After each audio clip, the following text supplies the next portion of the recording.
Awesome morning to everyone. This is Prince Grover, and today we are here with a very small story that possibly can touch some aspect of our life in some way or the other. I just hope it holds some meaning to you in some way.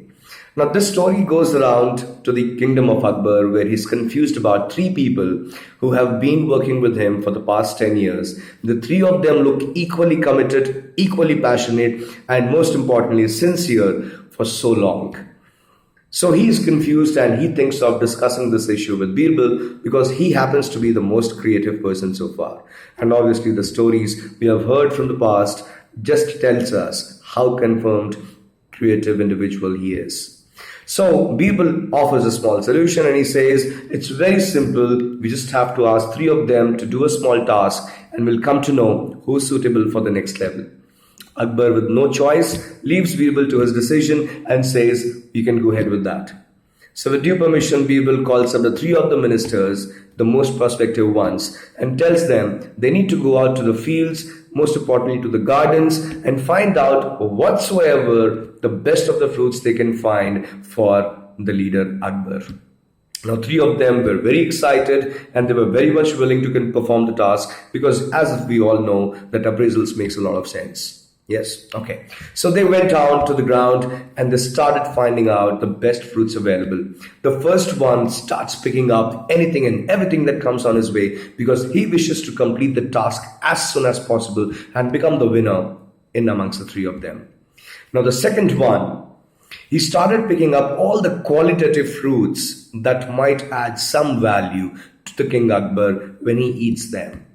But the moment he starts picking up all the qualitative fruits, he can see the person next to him is collecting more of them in less time.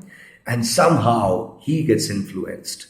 And now after picking up few qualitative fruits, he starts picking up anything and everything because he wishes now to get on to speed. And most importantly, wanted to finish off the task in time.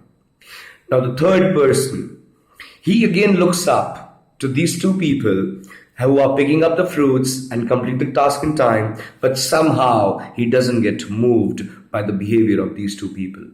And he starts picking up only those fruits that are juicy, that are good in taste, and most importantly, are qualitative, fresh, and most importantly, should add some value to Akbar's diet. So he keeps up picking up all those qualitative fruits, taking his own time, taking the schedule in place, taking everything into account, and most importantly, he every time thought while picking up the fruit that can this my son or my daughter or my family member also eat. So he gave in his entire self into picking up the ones that his family could also eat.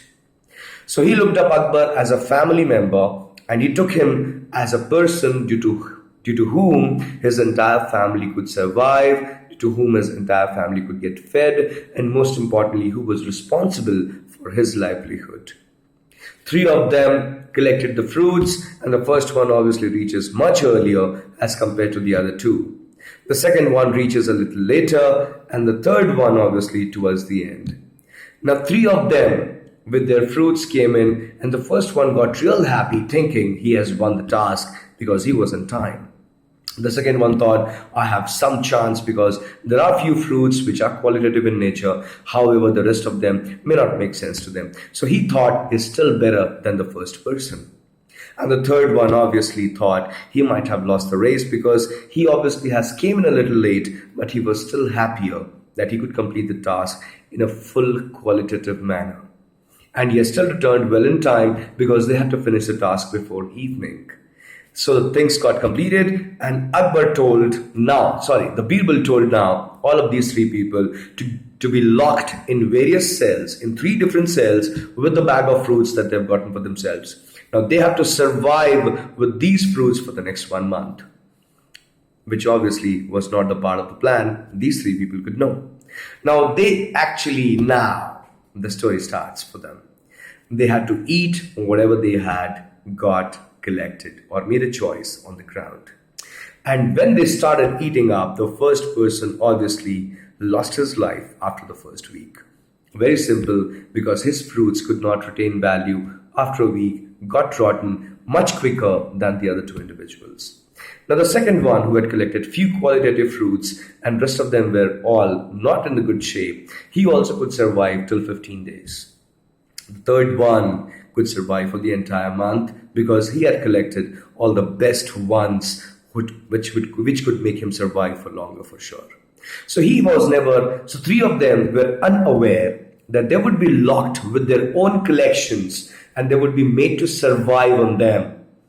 And obviously, the third person got selected. So, ladies and gentlemen, the most important learning from this story is we are responsible for our choices. We have to live with them. No matter what we pick on a daily basis, no matter what we think on a daily basis, no matter what we choose on a daily basis in our thoughts, action, behavior, conversations, and the intentions through which we work on a daily basis, can only stay with us. We think we are working for others, we think we are doing things for others, we think we are trying to convince others, but most importantly, it was only us. So we have to live with our thoughts, we have to live with our actions, and most importantly, would have to bear the fruits of all that we do. So we don't work for anybody else, my dear friends. We work only for ourselves. And even if we work for somebody else, we are still creating things for ourselves, not for anybody else. So I would wish each one of you a great, thoughtful, and a great, choiceful day where you're wise enough to make the choices because that's what would count for the rest of your life. And today is the first day for the rest of your future. Make a wise choice and make a better future. Thank you.